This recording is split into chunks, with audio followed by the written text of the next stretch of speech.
Guys, welcome once again you me and England's life. बहुत ही important visa update की ये वीडियो होने वाली है। यूथ मोबिलिटी वीज़ा जो कि कुछ मंथ्स पहले अनाउंस हुआ था, उसका जो पोर्टल है वो अभी ओपन होने जा रहा है 28 को। इंडियंस के लिए आप अप्लाई कर सकते हैं अगर आप ग्रेजुएट हैं और अगर आप लेस पैसे में यूके में आना चाहते हैं for 2 year, then this visa is for you. आप उसको में जाके अपना लक आजमा सकते हैं।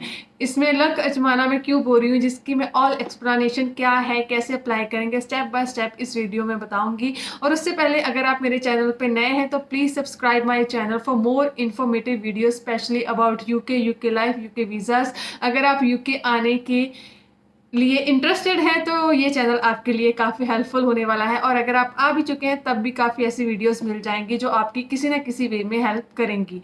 तो स्टार्ट करते हैं मेनली जो ये टॉपिक है उसके बारे में। तो guys, youth mobility visa basically ये वीज़ा है क्या, इसकी क्या एलिजिबिलिटी है, पहले मैं ये बता देती हूँ। यूके की गवर्नमेंट ने इंडिया के लिए यूथ मोबिलिटी वीज़ा ओपन करा है और जिसका उन्होंने नाम रखा है Indian young professional scheme visa. तो इसमें बेसिकली है क्या ओवरऑल, तो ओवरऑल अगर आप इंडिया के सिटीजन हो एंड आपकी एज 18 ईयर से लेके 30 ईयर के बीच में है, देन आप यूके में 2 साल के लिए आके रह सकते हैं, काम कर सकते हैं। अगर आप ये वीज़ा हासिल करना चाहते हो उससे पहले आपको ये यूके का वॉलेट है जो कि ओपन होगा, उसमें आपको सिलेक्ट होना पड़ेगा। ये वॉलेट क्या है ये मैं आपको बाद में एक्सप्लेन करती हूँ। पहले मैं ओवरऑल ओवरव्यू दे रही हूँ इस वीज़ा के बारे में, बाद में एक एक चीज़ मैं एक्सप्लेन करूँगी। Basic eligibility of this visa है कि आप इंडिया के सिटीजन होने चाहिए, फर्स्ट थिंग।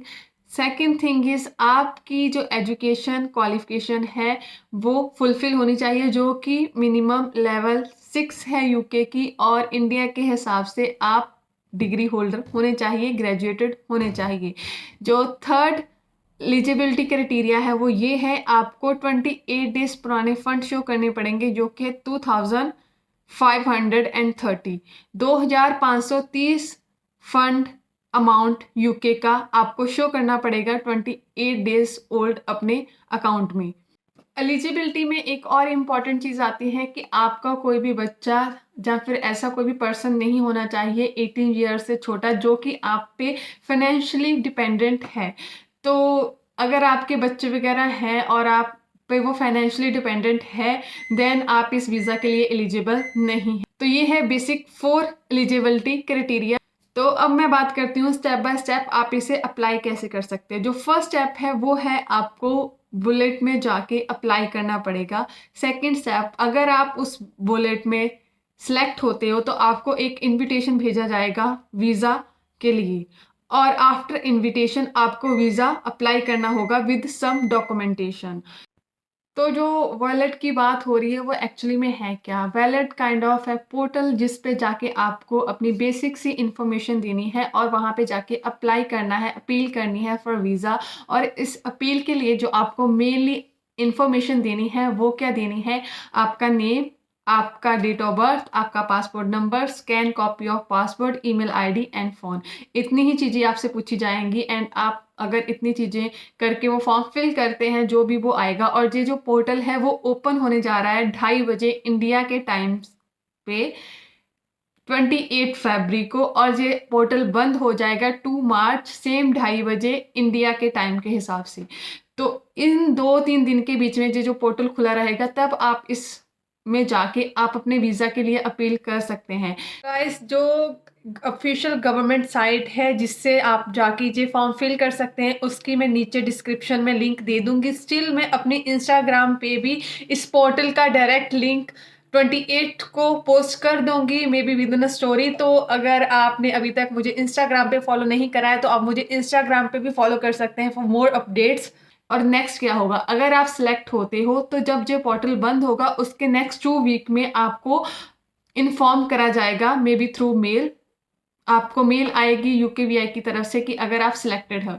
अगर आप अनसक्सेसफुल रहते हैं इसके लिए आप री अपील नहीं कर सकते। बट जो नेक्स्ट पोर्टल ओपन होगा प्रोबेबली वो जुलाई में होगा, अभी कोई उसका टाइम नहीं दिया गया। अगर वो पोर्टल ओपन होता है देन आप फिर से अप्लाई कर सकते हैं। और जो इस टाइम इन्होंने फैब्रिक का पोर्टल ओपन करा है, इन्होंने 2400 बंदे पिक करने हैं और जो जो पिक होगा वो रैंडम पिक होगा, उनमें कोई भी सिलेक्ट हो सकता है। It's kind of luck. अगर आप अपना लक आजमाना चाहते हैं देन फॉर श्योर आपको इसमें अप्लाई करना चाहिए, बिकॉज ये फ्री ऑफ कॉस्ट है।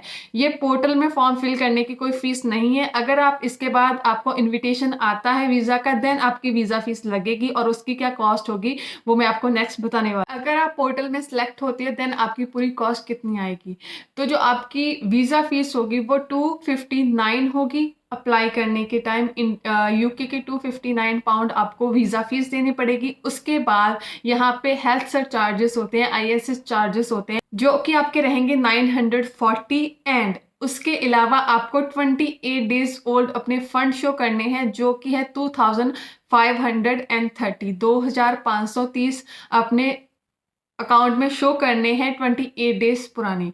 तो जो ओवरऑल खर्चा रहेगा जिसमें कि अगर जो आपने पे करना है वो अराउंड 1.5 लाख रहेगा, और उसके अलावा 2.5 लाख तक आपने शो करना है अपने अकाउंट में। तो ये बेसिकली 2 साल के वीज़ा की पूरी कॉस्ट। आप अप्लाई कब करेंगे वीज़ा? बेसिकली जब आपको इनविटेशन आएगा यूके की तरफ से, उसके बाद आप विद इन 30 डेज ये वीज़ा अप्लाई कर सकते। बेसिकली इन्होंने 30 डेज का टाइम दिया है आफ्टर गेटिंग इनविटेशन। लाइक अगर आपने फंड्स वगैरह अरेंज करने हैं जो कि काफ़ी लोग करते हैं देन भी आपके पास इनफ टाइम होगा। लाइक आप बात करके रख सकते हैं किसी से, और अगर आपको इन्विटेशन आता है देन इमिडिएटली अगर आप अपने फंड्स रखवाते हो अपने अकाउंट में भी, तब भी 28 डेज के बाद 29 डे और 30th डे आप अपना वीज़ा अप्लाई कर सकते हैं बायोमेट्रिक के लिए।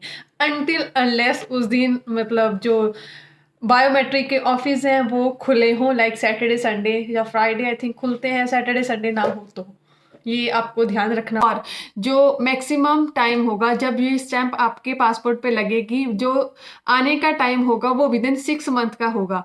मीन्स मान लीजिए कि अगर आपका कोई जो वीज़ा है वो मार्च में आपको मिल जाता है देन उसके नेक्स्ट 6 मंथ में आप यूके में अराइव हो सकते हो फॉर नेक्स्ट 2 ईयर। अगर आप पोर्टल में सिलेक्ट होते हैं तो आपको क्या डॉक्यूमेंट चाहिए होंगे ये वीज़ा अप्लाई करने के लिए? First and most important passport होता है वो चाहिए। उसके अलावा आपको चाहिए होंगे 28 डेज पुराने फंड्स की बैंक की स्टेटमेंट्स वगैरह। एंड जो थर्ड डॉक्यूमेंट्स है वो टीवी का डॉक्यूमेंट होगा, बिकॉज आप 2 ईयर के लिए आ रहे हैं तो आपको टीवी टेस्ट करवाना पड़ेगा। एंड इंपॉर्टेंट डॉक्यूमेंट है वो हो गए एजुकेशन के डॉक्यूमेंट, जिसमें वो आपको आपकी यूनिवर्सिटी कॉलेज वगैरह से भी राइट डाउन करने के लिए बोलेंगे, रेफरेंस वगैरह कि हाँ आपने ये इतने लेवल की स्टडी करी हुई है, वो एजुकेशन के डॉक्यूमेंट मांगे जाएंगे। ये 4 तरह के डॉक्यूमेंट्स है जो आपको सबमिट करने पड़ेंगे। और एडिशनल डॉक्यूमेंट्स में क्या आ सकता है, अगर आपकी कोई भी ऐसी क्वालिफिकेशन कोई सर्टिफिकेट जो कि इंग्लिश में नहीं है उसको आपको ट्रांसफ़र करवाना पड़ेगा इंग्लिश में, वो एडिशनल डॉक्यूमेंट में आएगा। वीज़ा अप्लाई करने के बाद इसका डिसीजन कब तक आएगा? तो बेसिकली इन्होंने 3 वीक का टाइम बोला है कि विद इन 3 डेज जब आप अपना वीज़ा अप्लाई कर दोगे आपको आपका डिसीजन मिल जाएगा कि आपकी एप्लीकेशन सक्सेसफुल है कि नहीं। How long you can stay in UK, पहले ही मैं बता चुकी हूँ ये जो वीज़ा है वो 2 साल के लिए आपको मिलेगा, और जो इसकी एज का लास्ट है वो है 30 ईयर। बट अगर आपको ये वीज़ा पूरा 30 ईयर पे भी मिलता है तो ऐसा नहीं है कि अगर आप 31st के हो जाएंगे तो आपको वापस जाना पड़ेगा। एक बार अगर आपका वीज़ा सिक्योर हो जाएगा उसके बाद नेक्स्ट 2 ईयर के लिए आप यूके में रह सकते हैं। And what can you do and what you can not do, इस वीज़ा पे आप स्टडी के कुछ कोर्सेज कर सकते हैं। इसके अलावा आप किसी भी तरह की जॉब कर सकते हैं यूके में। आप कोई स्मॉल बिजनेस कर सकते हैं जिस पे आपको कोई और वर्कर ना रखने पड़े और जिसके इक्विपमेंट का जो प्राइस हो वो 5000 तक हो, ये आप कर सकते हैं। क्या नहीं कर सकते, आप अपनी स्टे को एक्सटेंड नहीं कर सकते अगर आपको ये वीज़ा मिलता है। इसके अलावा आप यहाँ के पब्लिक बेनिफिट्स के लिए अप्लाई नहीं कर सकते। ये मोस्ट ऑफ वीज़ाज में होता ही है, अगर आप किसी वीज़ा पे आ रहे हैं तो आप फंड्स वगैरह नहीं ले सकते। यहाँ आप अपनी फैमिली को इस वीज़ा पे नहीं ला सकते, अपने डिपेंडेंट वगैरह को अपने साथ नहीं ला सकते, उनको कोई सेपरेट वीज़ा अप्लाई करना पड़ेगा अगर वो आपके साथ। तो गाइस जो छोटी सी वीडियो थी regarding this visa this update, जल्दी से जब भी आप 28 को पोर्टल ओपन होगा तो जल्दी से जल्दी आप अप्लाई करने की ट्राई करना, बिकॉज पोर्टल बिजी रहने वाला है। ये लक आजमाने का टाइम है। अगर आपका इनविटेशन आता है तो आप 2 लाख में अराउंड यहाँ 2 साल में यूके में आके काम वगैरह कर सकते हैं, एक्सप्लोर कर सकते हैं। If you want to come and see UK, this is the golden chance for you. तो guys, thank for watching, hopefully this video will help you. Keep subscribing, bye.